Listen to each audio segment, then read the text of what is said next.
Fala, nação rubro-negra. O Flamengo em Foco tá no ar com mais um vídeo cheio de informações exclusivas e novidades quentíssimas do Mengão. Antes de começarmos, já deixa o like, se inscreve no canal e ativa o sininho para não perder nenhuma notícia, nenhuma bomba e nenhuma atualização do mais querido. E atenção! Todo mundo que se inscrever no canal e comentar aqui embaixo o nome e a cidade de onde está assistindo vai estar automaticamente participando do sorteio de uma camisa oficial do Flamengo. Então já se inscreve agora, comenta seu nome e sua cidade e você pode ser o próximo torcedor a vestir o manto. Agora bora direto para as notícias. O cenário imediato é de portas fechadas para retornos dos primeiros meses deste novo calendário. As decisões foram duras, 2 nomes que poderiam reencostar no elenco principal já têm desfecho encaminhado fora do ninho, e o restante do mapa de empréstimos passa a ser acompanhado com lupa até o meio do ano. O recado é direto, planejamento com austeridade, alvo em valorização e zero espaço para dúvidas. No ataque, a novela encerrou sem volta. Carlinhos, que passou pelo Vitória e deixou uma trilha de 4 gols em 23 partidas, foi redirecionado ao Remo com vínculo até o fim de 2026. Sem margem para reavaliação ou janela de retorno, esse capítulo fecha a porta para uma reintegração futura. Houve tentativa de solução rápida com rescisão, mas o acordo de empréstimo sem custo virou a chave e evita passivos desnecessários. A opção de compra fixada em 4,5 milhões de reais no clube baiano não avançou, e o desfecho virou página definitiva. A asa esquerda também teve corte seco. Peterson, formado no Ninho do Urubu, acertou a saída em comum acordo, encerrando um contrato que iria até o fim de 2027. A trajetória recente, marcada por empréstimos sucessivos, Atlético, Estrela da Amadora, Juventude e Paysandu, terminou com um gol em 10 aparições pela equipe paraense, lanterna da Série B. Mais do que número, é sinal de que o ciclo perdeu aderência competitiva e não encontra escala dentro do atual projeto rubro-negro. A partir daqui, o radar muda de frequência, não há retorno imediato, mas existem gatilhos contratuais que podem reacender histórias até o meio do ano. O caso de Lohan, que atua no Pisa, é exemplar. O acordo prevê compra automática se o atleta atingir pelo menos metade das partidas da temporada e o clube se manter longe do rebaixamento.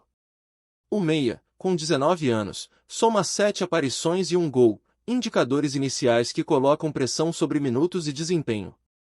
Se o piso de jogos for alcançado, a negociação se resolve sozinha, se não, o Flamengo reabre decisão com mão firme. Em Lisboa, o panorama de Ryan Lucas é de construção gradual. Emprestado ao Sporting até junho, ele vem se alternando entre o time B e aparições na equipe principal, com estreia nas quartas da Taça da Liga e 9 partidas registradas no conjunto de trabalhos. 7 titularidades e 2 entradas como reserva desenham um roteiro de confiança crescente, algo que conta tanto para eventual valorização quanto para análise de retorno como peça de rotação. Aqui, a pergunta é objetiva: há espaço para virar ativo de primeira linha ou caminho de venda com margem? No Nordeste, a pauta de Caio Garcia é mobilidade contratual. Vinculado ao Botafogo PB até abril, o acordo inclui liberação imediata para propostas do exterior, da Série B ou da Série A. Em 2025, ele acumulou 4 jogos, um recorte curto que pede sequência para avaliar teto competitivo. O valor desse tipo de cláusula é flexibilidade. Se aparecer vitrine maior, o clube pode capitalizar sem travas, se não, mantém o controle sobre prazos e evolução técnica. Na Baixada Santista, Vitor Hugo está em um tabuleiro estratégico. Emprestado ao Santos até julho, o contrato não tem preço de compra definido, mas reserva preferência ao Peixe caso surja proposta de terceiros. O meia já participou de 9 partidas e atraiu sondagens domésticas, sinal de mercado aquecido. Para o Flamengo, 2 avenidas se abrem: usar o interesse para robustecer valor de venda ou reavaliação com foco em composição de elenco, caso o desempenho mostre salto. Em termos de planejamento, o clube deixa claro que não trabalha com retorno emergencial e prioriza controle de risco. Decisões definitivas para atletas sem encaixe, monitoramento realista dos que podem disparar gatilhos de compra e atenção redobrada às janelas que abrem entre abril e julho. Isso reduz ruído, protege folha salarial e prepara terreno para aproveitar oportunidades sem improviso. O ponto central, porém, é o equilíbrio entre performance e moeda de troca. Quem acumula minutos e produz estatística relevante pode virar ativo de caixa, quem empate em sequência tende a sair da fila sem drama. Nesse desenho, a comunicação transparente evita expectativa irreal e reforça que o critério é técnico e financeiro, tudo o que o torcedor costuma cobrar quando as janelas se abrem. Olhando para o meio do ano, 3 perguntas pautam o radar. Lohan bate a meta de jogos e vira definitivamente na Itália? Ryan consolida protagonismo suficiente para empurrar o mercado? Victor Hugo mantém tração e transforma a preferência do Santos em vantagem negociável? Cada resposta muda o tabuleiro, seja para recompor o elenco, seja para gerar caixa ou negociar trocas inteligentes. Enquanto isso, o clube não se desorganiza. Ao fechar ciclos sem retorno possível, evita a sobreposição de peças e libera espaço para movimentar o elenco dentro de necessidades reais. Esse tipo de firmeza, embora pareça árida, é sinal de gestão que prefere caminho estável a improviso barulhento. Para quem acompanha de perto, vale observar a régua que está sendo aplicada: minutagem, impacto e cenário de valorização. Esses 3 elementos definem quem permanece no radar e quem sai dele. É uma mensagem dura, mas necessária: sem performance, não há poltrona reservada; com performance, há projeto, seja dentro ou fora. Se as métricas evoluírem, o meio do ano promete decisões objetivas e pouco espaço para hesitação. Se não, segue o plano: contratos bem amarrados, cláusulas acionáveis e postura que protege patrimônio esportivo e financeiro. Curiosidade: aqui, não é efeito, é método. Em síntese, o Flamengo afasta retornos precipitados, consolida cortes onde não há encaixe e aposta em janelas com potencial real de ganho. Os próximos meses serão de lupa em minutos, impacto e propostas. Quem render, avança; quem não, vira a página. É assim que se constrói elenco forte e mercado favorável. Fala, nação rubro-negra! Antes de seguir com as notícias, aproveita e se inscreve no Flamengo em Foco e já deixa aquele like que fortalece demais. Assim você fica por dentro de tudo que rola no Mengão, em primeira mão e sem perder nada. Agora bora continuar com as novidades. O vídeo que viralizou nas redes sociais deixou o mundo do futebol em estado de choque. O árbitro Anderson Daronco teria afirmado em tom grave que a ordem era para o Flamengo perder. A declaração, feita em uma entrevista que rapidamente ganhou repercussão nacional, trouxe à tona uma das maiores polêmicas recentes envolvendo arbitragem e bastidores do futebol brasileiro. O tom firme de Daronco, aliado à gravidade das palavras, despertou curiosidade imediata e manteve os torcedores ansiosos por mais detalhes. O Flamengo, clube acostumado a estar no centro das atenções, viu-se envolvido em uma narrativa que mistura suspeitas, bastidores e pressão externa. A frase do árbitro sugere que forças além das 4 linhas poderiam estar influenciando resultados, algo que mexe diretamente com a credibilidade das competições. A repercussão foi imediata. Em poucos minutos, o vídeo já estava entre os assuntos mais comentados do Brasil, com torcedores debatendo intensamente o verdadeiro significado das palavras de Daronco. Alguns interpretaram como uma denúncia de manipulação, outros como um desabafo sobre pressões que árbitros sofrem nos bastidores. A imprensa esportiva dedicou espaço maciço ao tema. Programas de televisão e rádios esportivos abriram debates acalorados, tentando entender se a fala de Daronco era literal ou simbólica. Especialistas em arbitragem ressaltaram que, caso confirmada, a declaração poderia abrir uma crise sem precedentes no futebol nacional. Dentro do elenco do Flamengo, o impacto foi sentido de forma imediata. Jogadores e comissão técnica se mostraram surpresos com a gravidade da acusação, mas reforçaram que o clube segue focado em reforçar o elenco e manter a competitividade. A narrativa de que a ordem era perder foi recebida como combustível para provar em campo a força do time. A diretoria rubro-negra também se pronunciou, destacando que o Flamengo não aceita qualquer tipo de manipulação e que continuará investindo em reforços para garantir que o desempenho dentro das 4 linhas seja incontestável. O discurso foi firme, reforçando a imagem de um clube que não se curva diante de pressões externas. Torcedores reagiram com indignação. Muitos afirmaram que sempre desconfiaram de decisões polêmicas contra o Flamengo e que a fala de Daronco apenas confirma suspeitas antigas. Outros, mais cautelosos, pediram investigação antes de qualquer julgamento precipitado. Rivais, por sua vez, reagiram com ironia. Alguns torcedores de outros clubes afirmaram que o Flamengo, acostumado a vitórias, agora se coloca como vítima. Ainda assim, a gravidade da declaração de Daronco foi reconhecida por todos, independentemente da rivalidade. A repercussão internacional não tardou. Veículos de comunicação estrangeiros repercutiram o episódio, destacando que uma acusação de manipulação de resultados feita por um árbitro de renome é algo raro e extremamente sério. O caso reforçou a imagem global do Flamengo e do futebol brasileiro, mas também levantou dúvidas sobre a integridade das competições. Ex-jogadores e ídolos históricos do Flamengo se manifestaram em apoio ao clube.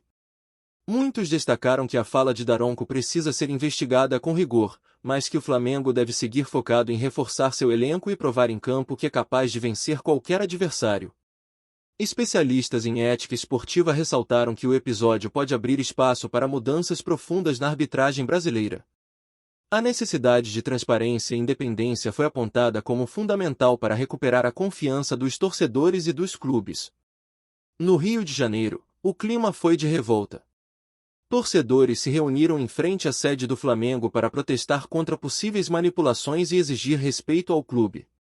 O episódio transformou-se em um movimento coletivo de defesa da honra rubro-negra. A narrativa construída em torno do episódio reforça a imagem do Flamengo como um clube que, mesmo diante de suspeitas e pressões, não se rende. A capacidade de transformar polêmicas em motivação é vista como parte da identidade rubro-negra. Do ponto de vista econômico, o episódio também trouxe repercussões. Patrocinadores e parceiros comerciais acompanharam de perto a polêmica, atentos ao impacto que acusações de manipulação podem ter na imagem do clube e das competições.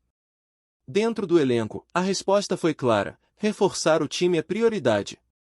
A diretoria segue em busca de novos nomes para fortalecer todas as posições, garantindo que o Flamengo tenha profundidade e qualidade para enfrentar qualquer cenário. Torcedores mais jovens viram no episódio uma lição sobre a importância de questionar e exigir transparência no futebol. Para eles, a fala de Daronco é um alerta de que o esporte precisa ser constantemente fiscalizado para preservar sua essência. A imprensa internacional destacou que o Flamengo, mesmo envolvido em polêmicas, continua sendo um dos clubes mais fortes do continente. A busca por reforços e a postura firme da diretoria foram vistas como sinais de que o clube não permitirá que suspeitas abalem sua trajetória. Em última análise, o episódio mostra que o futebol é muito mais do que vitórias e derrotas. É também bastidores, pressões e narrativas que moldam a percepção dos torcedores. A fala de Daronco, ao afirmar que a ordem era pro Flamengo perder, se transformou em um marco que exigirá respostas claras e mudanças estruturais. Assim, o Flamengo escreve mais um capítulo de sua história, um capítulo de polêmica, resistência e reforço, que reafirma a grandeza de um clube capaz de transformar até mesmo uma acusação grave em parte de sua identidade imortal. A repercussão da declaração de Anderson Daronco, afirmando que a ordem era pro Flamengo perder, continua a se espalhar como um incêndio no cenário esportivo brasileiro. O impacto da fala não se restringiu apenas ao universo rubro-negro, mas atingiu todo o futebol nacional, levantando debates sobre ética, transparência e credibilidade das competições.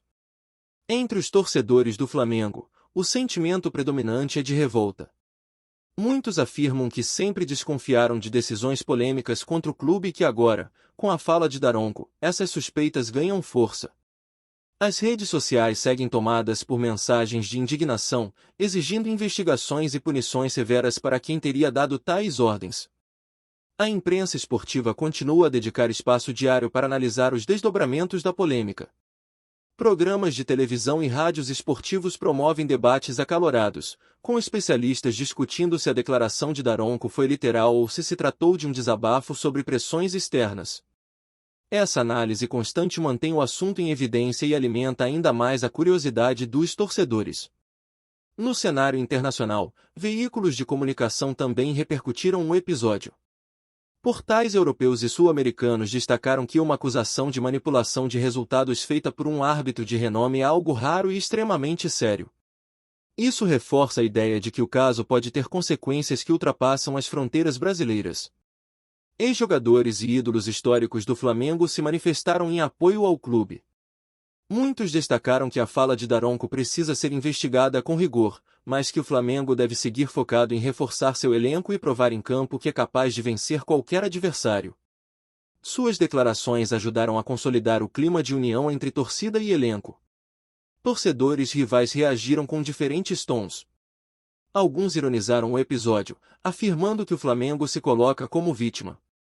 Outros, no entanto, reconheceram que a gravidade da declaração de Daronco não pode ser ignorada, já que coloca em xeque a credibilidade de todo o futebol brasileiro. Dentro do elenco atual, jogadores se mostraram motivados a responder em campo. Muitos afirmaram que a polêmica serve como combustível para provar que o Flamengo é capaz de superar qualquer obstáculo. A narrativa de que a ordem era perder foi recebida como um desafio a ser vencido com vitórias e títulos. A diretoria do Flamengo também reforçou sua postura firme diante da polêmica. Dirigentes destacaram que o clube não aceita qualquer tipo de manipulação e que continuará investindo em reforços para garantir que o desempenho dentro das 4 linhas seja incontestável. Essa postura foi elogiada por torcedores e especialistas. Especialistas em ética esportiva ressaltaram que o episódio pode abrir espaço para mudanças profundas na arbitragem brasileira. A necessidade de transparência e independência foi apontada como fundamental para recuperar a confiança dos torcedores e dos clubes. O caso de Daronco, segundo eles, é um alerta para todo o sistema esportivo. Em última análise, a repercussão mostra que o episódio não será esquecido tão cedo. A fala de Daronco se transformou em um marco que exigirá respostas claras e mudanças estruturais. O Flamengo, por sua vez, segue reforçando seu elenco e reafirmando sua grandeza, disposto a transformar até mesmo uma acusação grave em parte de sua identidade imortal. Aqui no Flamengo em Foco, você recebe as notícias mais quentes do Mengão todos os dias. Então já se inscreve no canal, deixa aquele like maroto e ativa o sininho para não perder nenhuma atualização importante sobre o mais querido. Comenta aqui embaixo o que você achou dessa notícia, a opinião da nação é fundamental. A gente se vê no próximo vídeo.